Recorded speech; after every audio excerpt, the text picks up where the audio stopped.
Hello, and welcome to the Table and Well podcast. I'm Tennison. And I'm Ginelle. Thank you for joining us as we discuss topics and give practical tools that help you live, grow, and be in healthy, joy-filled relationship with God, yourself, and others. For more information and resources, or if you're looking for coaching, connection, and community, please visit tableandwellco.com. We hope you enjoy this podcast. Hello, and thank you for joining us today on the Table and Well podcast. This is episode number 9 of our series, Stories from the Table. As always, guys, please feel free to download and subscribe to this podcast on your favorite listening platform. And if you would like to get notifications on YouTube, because it is on video there, please subscribe to our YouTube channel, Table and Well Co. So this episode is the conclusion of our conversation with Callie and Cathy.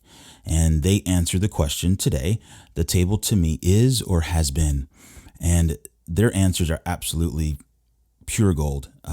Again, we are just in awe every time we hear someone explain what the table is, because the Lord just asked us to do this. His words to us were, set the table and I'll do the rest. And it's been amazing to see what the rest is. And we are so looking forward to more of the rest in the future, so to speak. So I'm just going to get out of the way, let you guys listen. Here is the conclusion of our conversation with Callie and Cathy and their stories from the table. Yeah. You want to ask the magic question? We'll ask the question. Let's do it. We have our magic question. It's so funny. Go for it. Oh, I get to ask it. Yeah, you ask the first one, I'll ask the second. Okay. And you get Right. you can Callie, pick. There we go. All right. I'm going to pick you as my next one. Okay. So the question that we're asking everyone on this podcast is, what is the table to you? Or the table to me is or has been. And you might have already mentioned it before, but if you could share a summary again or one word.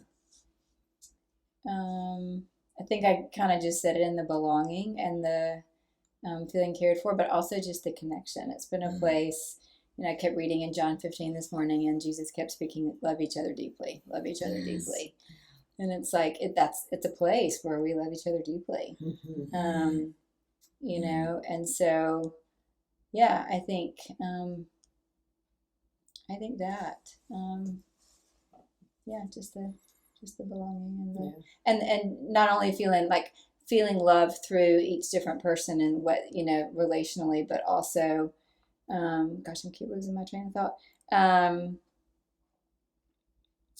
Also just reconnected to him, like I was sharing earlier. Not only is it connecting me to all of you, it's connecting me to him. Yeah. Is there any moments from the table that you can think of that you remember experiencing that love each other deeply? It's actually, we don't have it up here in our dining room right now because of that, but it is one of the scriptures that we have on our wall because there's more to loving one another than there's a depth to it. Yeah. Have you witnessed that at the table, whether you've experienced it yourself or you've seen other people love well?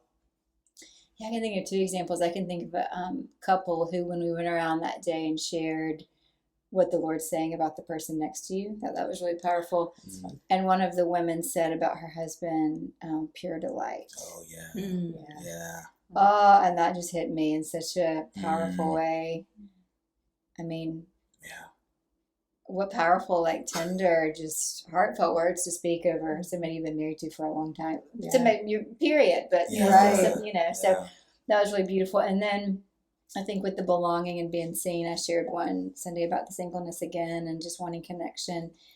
And the next time I came, I had Ginelle and then one other person you were like, tell me more, you're on my radar with that. I mean, just kind of that had even been on your heart, that I'd shared. And then one of the men in the group also shared, he was like, I really felt on the Lord to just pray for you this week. And then saw this word from, prophetic word. Anyway, I was like, sweetest gift that you feel the Lord just moving in each of our hearts, even compelling us to, just there's a connection that, you feel like if somebody tells me they're praying for me, just really moved, that's really one of the most powerful things I think we can do for each other. Yeah. And they actually meant it. They It was just like, oh, I'll pray for you. Yeah. That's what I was about to say. It's like, how many times have we said, oh, I'll pray for you. I'll be praying for you this week. Yeah. And you just don't because of life or whatever happens. But and you mean it. You're well and good when you say it. When you mean it. But Good intention. Great intentions. But to be able to, I think what happens at the table too, when we have those questions of what do you need from us, and if you ask, sometimes we'll say prayer is one of the things that you may want, and say, well, just pray for me throughout the week. But it's like when we say that, there's no doubt in my mind that the people around the table are going to do that right that week. Mm-hmm. Well, because there's this beautiful, like, genuine ask. Yeah. Mm-hmm. And it's not just, I think one of the other beautiful things about the table is that it's not just the person hosting the table or facilitating the table that's asking the question. Mm-hmm.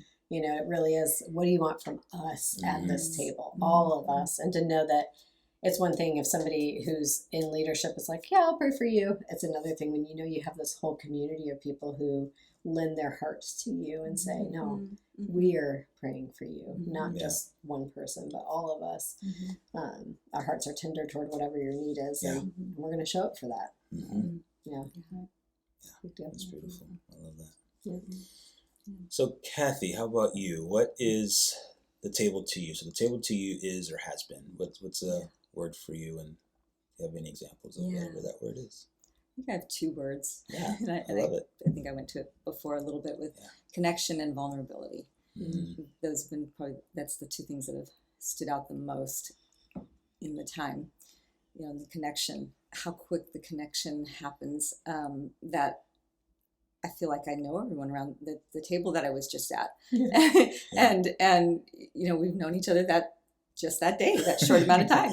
Yeah. It doesn't happen. And, Right. and it's just almost miraculous, you know, that, and so to feel connected and do think about, you know, someone will be put on my heart during the week, like, oh yeah, I wonder how that situation, you know, that they maybe shared and wanted prayer for, you know, how did that work out? You know, I'm anxious to see them again next time and know and ask them. And I've had that in my own situation, you know, where somebody's been around the table and the next week they'll ask, or even later on that, you know, morning they'll say, oh, you know, something about it, and oh, they were really hearing that, you know, and that's unique. I feel a lot of times you go away from situations not feeling connected. I've been in those bigger groups where I'll feel less connected than when I walk through the door. Where here it's been completely different.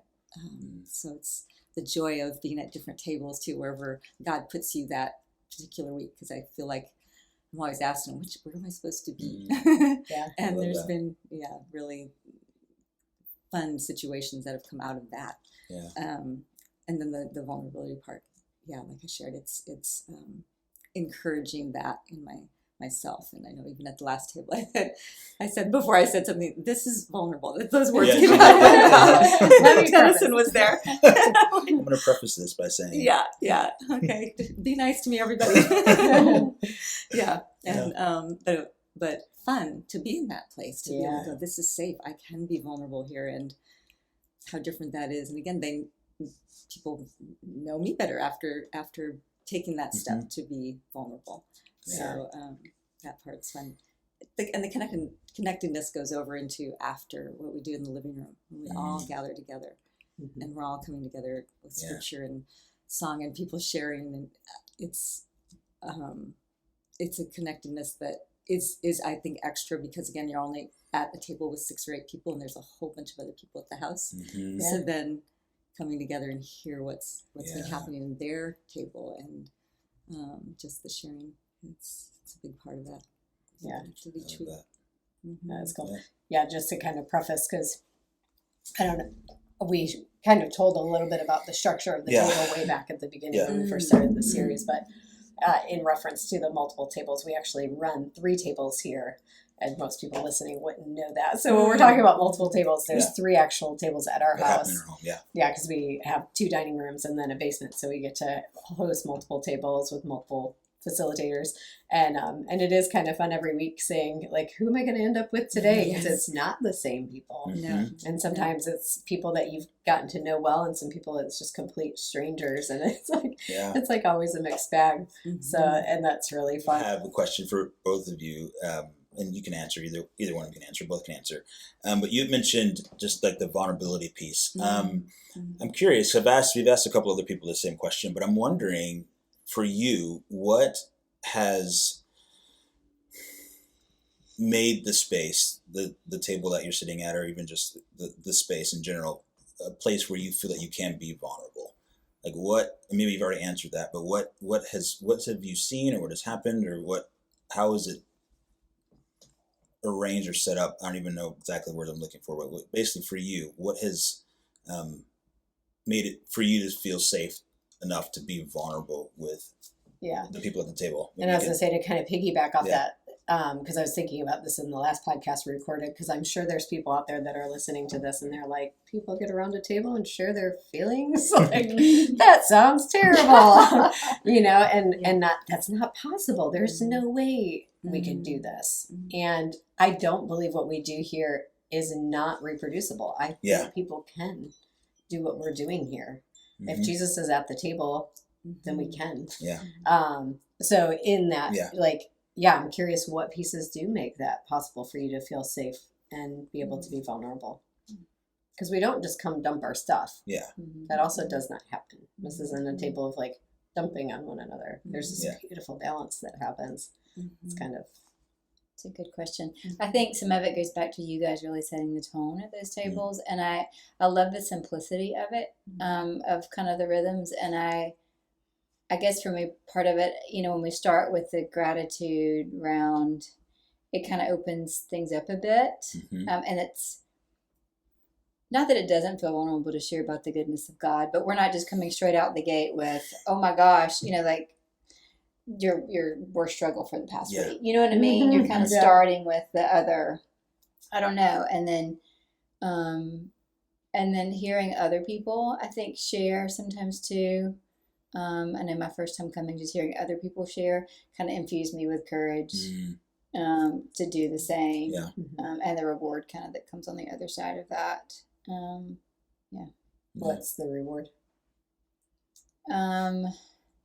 The reconnection and the feeling seen, the connection with each other, and the because that's our heart's desire, right? It's to belong and to be accepted for who we are and as we are, and not about being fixed or being perfect or being changed, but no, just as I am. Just as I am. That's good. Yeah, that's really good. Yeah, I have to agree. I believe it's the way you've set it up. That we're sharing a meal together. First of all, that's a beautiful part of it, and then the starting with appreciation. It's like a warm up to then going deeper. So it just is this beautiful form that you've come up with, and yet it's not so stringent. It's very very open, and yet there's also the safety points that you've put in there, so that there's at every time we sit down, there's always the reminding everyone, or for new people, how it works. That's a safety net that allows them the vulnerability and openness. Yeah, we kind of talked about it on the last podcast of it being like this canvas that we never quite know what it's going to be painted with or the colors it'll be painted with that week, but there's still this like boundary line of safety of this is the parameter though that we're going to work within and care for each other within. And so it creates really beautiful safety in that. Yeah, it really does. And even the beauty too of in that, even though we are all sitting at different tables, but what happens at those tables is the same. And the end result of, like you said, the payoff, what happens at the end, the connection, the vulnerability, is the goal. Relational connection is the goal with God, ourselves, and others. And it's been pretty amazing to see that is what happens, and that it happens every week. Every time we do it, it happens. And which is, honestly, it's one of those things for a year and a half. Literally every time we've done the table, it happens. And sometimes, you can go to services sometimes, or you go to another gathering that kind of has the same, their rhythms are not necessarily our rhythms, but they have their own rhythms. And you can sometimes walk out of there going, and it's not a knock on anything, but it's just one of those, again, just sitting here in the moment, like there has not been a Sunday we've done this that I have walked away from my table going, could have been better. Or God didn't, or whatever. It's always like, man, that was really rich, and that was really deep, and that was really exciting. There's always some facet of God that shows up and makes himself present and known at the table. Yeah, and getting to see the beauty of other people being seen, like you were sharing. I think that's probably my favorite part. Yeah. My favorite Sundays are the Sundays where I'm facilitating, but I'm doing nothing. And everybody's just caring really well for one another. Strangers that just met 10 minutes before are showing up with these beautiful, caring words. And, we don't offer any kind of teaching on this is how you do it. It's just like setting the table, creating an invitation of we're going to show up for each other, okay? Yeah. And we're going to invite Jesus to show us how to do that, okay? We're going to love each other, okay? And it's like, we do. We do. Yeah. And it's just in this really simple, beautiful form. Yeah. I was thinking what you said earlier about appreciation warming us up, and you said it as well. I think it's so interesting because check-ins can be really tricky if we're being asked to share like vulnerable feelings, how are you checking in? And it could be positive or negative. Check-ins aren't like intrinsically heavy. But I think even the appreciation, I know I struggled in the beginning sharing with a group of people, even things I was celebrating in my life, because I hadn't been celebrated with. And I didn't know how to express some of those things to say, gosh, God's been really good to me. Yeah. And to say that out loud, one, to even acknowledge it, because I think we can go days and weeks without even knowing he was present, that he was good for us and good in our lives. And then nevertheless coming up with words to say, and this is how I experienced that, and here he was.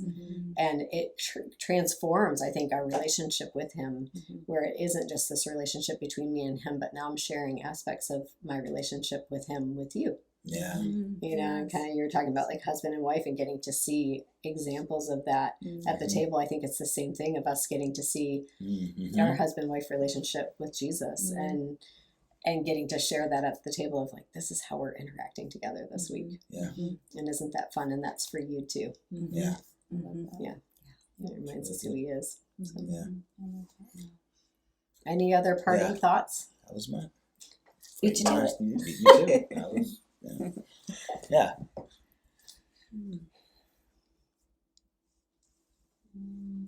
Yeah, I mean, I would just say it's been such a place of just joy for me since moving to Greenville, moving to a new city, and just something that I look forward to. Some Sundays I'm like, I love to sleep in, and I'm like, I don't want to have to get up, but and the longer I've been coming, it doesn't even feel, like a sacrifice. It's just, I don't want to miss, I don't want to miss the weekends. It's just such a place of joy and just satisfaction. And I'm just really thankful. Yeah. Very thankful for what you guys started. Thank you. Yeah. How about you, Kathy? Thankfulness for this space. It's what is created here is just, I think I agree with Callie. It's just made Greenville home very quickly. I really think this has been the missing piece maybe to a place feeling like home, and coming here is like, this is home, and I'd love to be able to learn to also do it. The more times I'm here, the more I see that this can just weave throughout all of Greenville and the surrounding cities and be just this beautiful thing that people are coming out and coming alive. Yeah, that's one thing that we're really looking forward to here in the coming months is there'll probably be a half a dozen tables around the city of Greenville before the year is out, and it's just mind-blowing. So fun. So fun. And could you imagine one day I would love for anyone and everyone to have a seat at his table. That's the way we look at it. Like, this is his table. Many people don't know they have a seat at it, whether they know him or not. They don't know. And that's, I think, what else is beautiful about the rhythms here is that it isn't just for people who have known the Lord forever. It can be people who have never met him and meet him for the first time in your appreciation stories. And that's, and it's like, how do we tell the gospel? How do we share the gospel with people? Is that not it? This is his goodness to me. And it's available to you too. And so that's what I love about the table. And Lord, if it multiplies, and it can be brought anywhere, like this can be done at a coffee shop, this can be done oh goodness, while I was in Dominican Republic, Right. I got to do it with the group I was with in the middle of a busy, vibing restaurant. Like it was a whole thing, and you kind of had to block out some things. A little harder to quiet, but it can be done. It can be done anywhere. Because he's there. Yeah, I did it this week. I drive Lyft some mornings, and I did it this week with this woman in my car, driving Lyft. It was, wow. I told Ginelle that it was honestly the most in tune that I've ever been to God's heart for somebody. Wow. I mean, it was that intense, but it literally was just asking the simple question, is there anything I can do for you? And I just gave her the options, and that was it.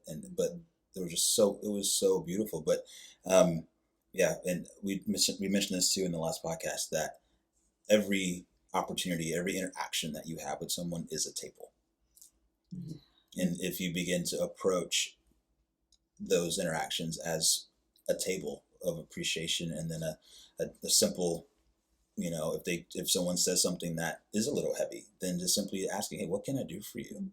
And give the option. I mean, every interaction has a table attached to it. And I think a lot of people don't know that there are options outside of, well, you can't fix it for me, so really there's nothing you can do. I can't tell you how many times people have said, well, I'm really sorry to hear that. Is there anything I can do? And I'm like, no, you can't fix this. I can't fix this.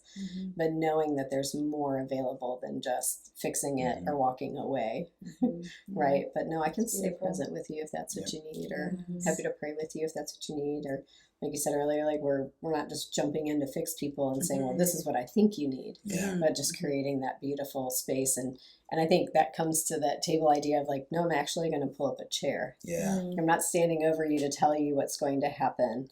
And I'm not like bypassing you, but we're going to sit here. Like I'm invested now. And like you're talking about in greeting, like taking that little extra time to say, I'm actually invested in this 3-minute conversation that we're having. Because it's not 4 hours, right? But there can be tons of depth even in just those few minutes going around the table. It's like 2 minutes apiece, 3 minutes apiece, and just this way that the world stops, time stops, and we're just present for one another. It just, there's nothing like it. Well, awesome, guys. Well, thank you for sharing your stories, sharing from the table. Appreciate you. Thank you very much. You've been listening to the Table and Well podcast. New episodes stream every Tuesday. To begin your journey to relational health, go to tableandwellco.com/community101. Again, that's tableandwellco.com/community101.